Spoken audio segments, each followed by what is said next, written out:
పిల్లలు కాదు చిచ్చర పిడుగులు, పలు రంగాల్లో రాణిస్తున్న చిన్నారులు. పూర్తి వివరాలకు చదవండి రేపటి సాక్షి హైదరాబాద్ ఎడిషన్. నిజంగా ఆశ్చర్యం కలిగించే విషయాలు ఇవన్నీ కూడా నేను ఏదైతే చెప్తా ఉన్నా. ఇప్పుడు తీరా రాష్ట్రానికి అప్పులు ఎంత ఉంటాయి? ఇప్పుడు బడ్జెట్ ప్రవేశపెట్టినారు కదా, వాళ్ళ బడ్జెట్ డాక్యుమెంట్లే చూద్దాం. వాళ్ళు ప్రవేశపెట్టిన బడ్జెట్ డాక్యుమెంట్ 2024-25. మరి ఇంత బిల్డప్ ఇచ్చినారు, ఇంత పద్ధతి ప్రకారం పథకం ప్రకారం బురద జల్లే కార్యక్రమాలు చేసినారు, ఆర్గనైజ్డ్ క్రైమ్ చేసినారు. ఈ ఆర్గనైజ్డ్ క్రైమ్ నేపథ్యంలో నిజంగా వాళ్ళు ప్రవేశపెట్టిన బడ్జెట్ డాక్యుమెంట్లో రాష్ట్రానికి సంబంధించిన అప్పులు ఎంత ఉన్నాయి ఒక్కసారి చూద్దాం. వాళ్ళ బడ్జెట్ డాక్యుమెంట్స్ని ఒకసారి చూపించాము. ఒకసారి బడ్జెట్ డాక్యుమెంట్స్ ఇది పేజ్ నెంబర్ 14, పేజ్ నెంబర్ 16 స్వయంగా చంద్రబాబు నాయుడు గారు ప్రవేశపెట్టిన వాళ్ళ రాష్ట్ర బడ్జెట్ డాక్యుమెంట్స్. దీంట్లో ఒక్కసారి గమనిస్తే పబ్లిక్ డెట్ 2018-19 నాటికి పబ్లిక్ డెట్ అంటే అప్పులు. ఇక పబ్లిక్ డెట్ 2018-19 నాటికి 2,57,509 కోట్లు. అంటే ఆయన దిగిపోయే నాటికి 2,57,000 కోట్లు గవర్నమెంట్కి సంబంధించిన అప్పులు. ఈ అప్పుకు గవర్నమెంట్ వేరియస్ కార్పొరేషన్స్కు గవర్నమెంట్ గ్యారంటీ కూడా ఇచ్చి ఇచ్చిన ఆ అప్పులు కూడా కలుపుకుంటే ఆ పైన 48,000, ఆ పైన ఇది 2018-19లో ఇంకొక 55,000 కోట్లు కలుపుకోవాలి. అంటే గవర్నమెంట్ అప్పు, గవర్నమెంట్ కార్పొరేషన్లకు సంబంధించి గ్యారంటీ ఇచ్చిన అప్పులు, which actually becomes the det of the state government. అంటే గవర్నమెంట్ స్వయంగా తీసుకున్న అప్పులు, గవర్నమెంట్ పూచీపడ్డ అప్పులు, ఈ రెండు డెట్ అంటారు. ఈ రెండు డెట్ చూస్తే చంద్రబాబు నాయుడు గారు దిగిపోయే నాటికి 2,57,000 కోట్లు ప్లస్ ఈ 55,000 కోట్లు, అంటే 3,13,000 కోట్ల రూపాయలు చంద్రబాబు నాయుడు గారు దిగిపోయే నాటికి అప్పులుంటే, మా ప్రభుత్వం వచ్చేసరికి ఆ అప్పులు వీళ్ళు చూపించిన దాని ప్రకారమే 4,90,000. మా ప్రభుత్వం దిగిపోయే నాటికి గవర్నమెంట్ అప్పులు 4,91,774 కోట్లు ప్లస్ గవర్నమెంట్ పూచీపడ్డ అప్పులు 1,54,000 కోట్లు. అంటే రెండే కలిపితే 6,46,000 కోట్ల రూపాయలు.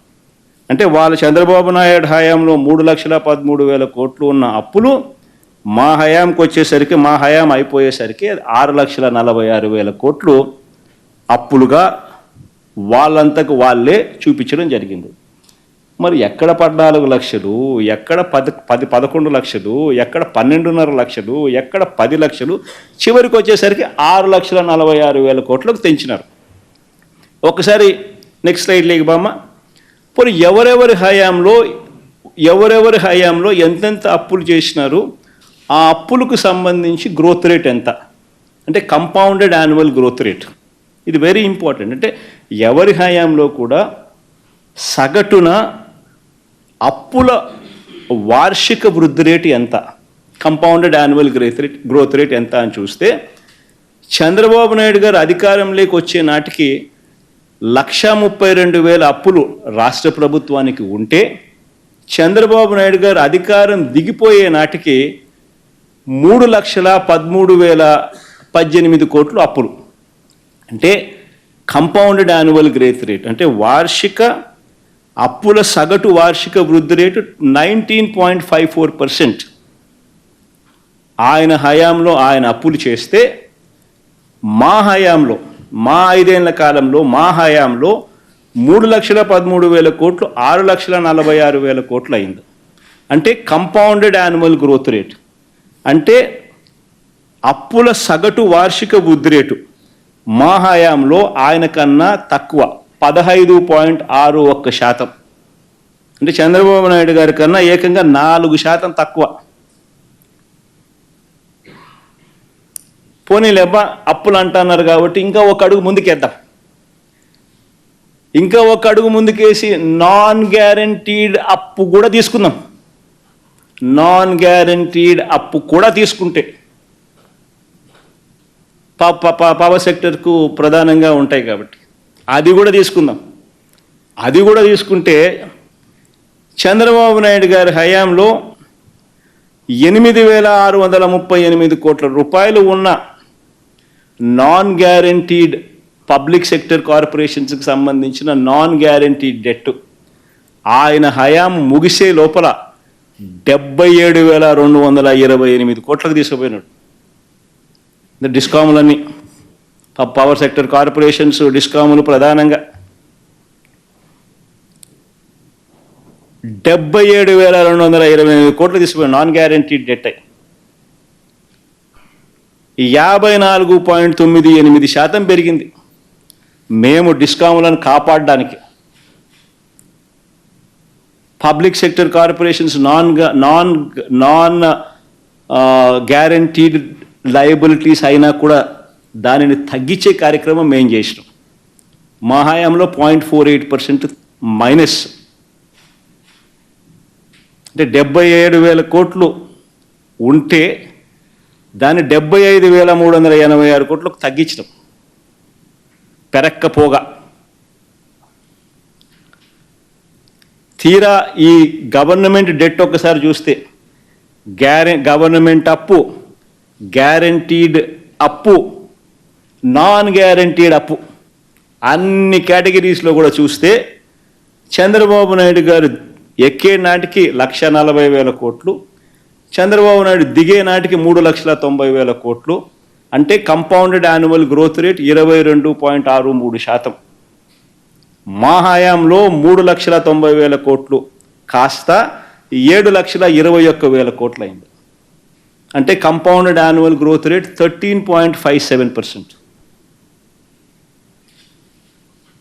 నిజంగా ఏదైనా అవార్డు ఏదైనా ఇవ్వాలనంటే వైఎస్ఆర్సీపీ ప్రభుత్వానికి పిలిచి అవార్డు ఇవ్వాలి. వాస్తవం చెప్పాలంటే ఫైనాన్సెస్ ఇంత చక్కగా నడిపినందుకు.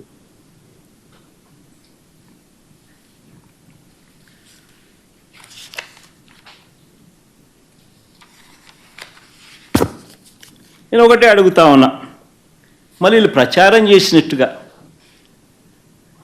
14 లక్షల కోట్లు ఏమైంది, 12.5 లక్షల కోట్లు ఏమైంది, 10 లక్షల కోట్లు ఏమైంది?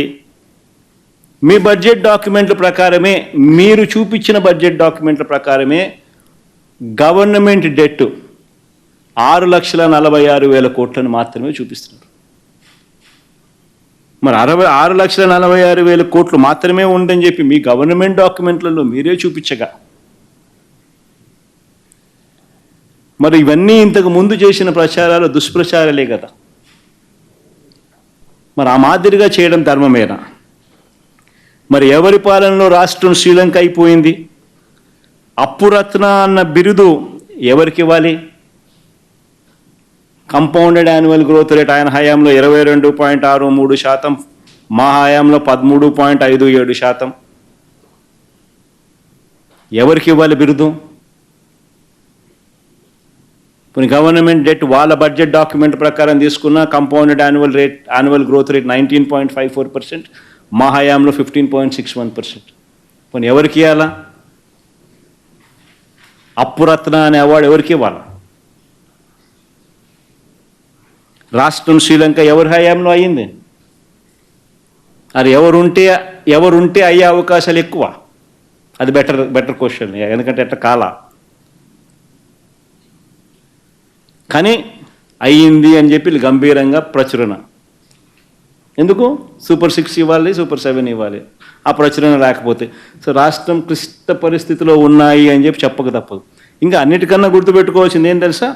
మా 6,46,000 కోట్లు ఏదైతే 3,13,000 కోట్లు వాళ్ళ హయాంలో, వాళ్ళ బడ్జెట్ డాక్యుమెంట్స్లో వాళ్ళ హయాంలో 1,32,000 నుంచి 3,13,000 కోట్లకు చంద్రబాబు నాయుడు ఏదైతే తీసుకొని పోయాడో, ఆ 3,13,000 కోట్ల నుంచి మేము ఏదైతే 6,46,000 కోట్లకు మేము ఏదైతే తీసుకొని పోయామో అది కూడా సగటు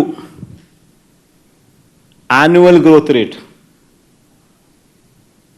compounded annual growth rate Chandrababu Naidu హయాంలో 19.54% ఉంటే మా హయాంలో 15.61% ఏదైతే చంద్రబాబు నాయుడు గారి కన్నా తక్కువ చేసినామో, ఇవన్నీ కూడా ఏంటి? 2 సంవత్సరాలు కోవిడ్ ఉన్న పరిస్థితుల మధ్య ఈ పర్ఫార్మెన్స్ మాకు ఎందుకు అవార్డు ఇవ్వాలి అని అంటే 2 సంవత్సరాలు కోవిడ్ ఉన్నా కూడా చంద్రబాబు కన్నా బెటర్ పర్ఫార్మెన్స్ ఇచ్చినాం. కోవిడ్ వల్ల దేశం కాదు ప్రపంచ ఆర్థిక పరిస్థితులన్నీ కూడా అతలాకుతలమైన పరిస్థితులు, రాష్ట్రంలో కూడా అతలాకుతలమైన పరిస్థితులు, రాష్ట్రంలో రావాల్సిన ఆదాయాలు తగ్గిన పరిస్థితి, రాష్ట్రంలో అనుకోని ఖర్చు పెరిగిన పరిస్థితులు. ఇన్ని నేపథ్యంలో కూడా చంద్రబాబు నాయుడు కన్నా బెటర్ పర్ఫార్మెన్స్ ఇస్తూ ఉన్న డేటా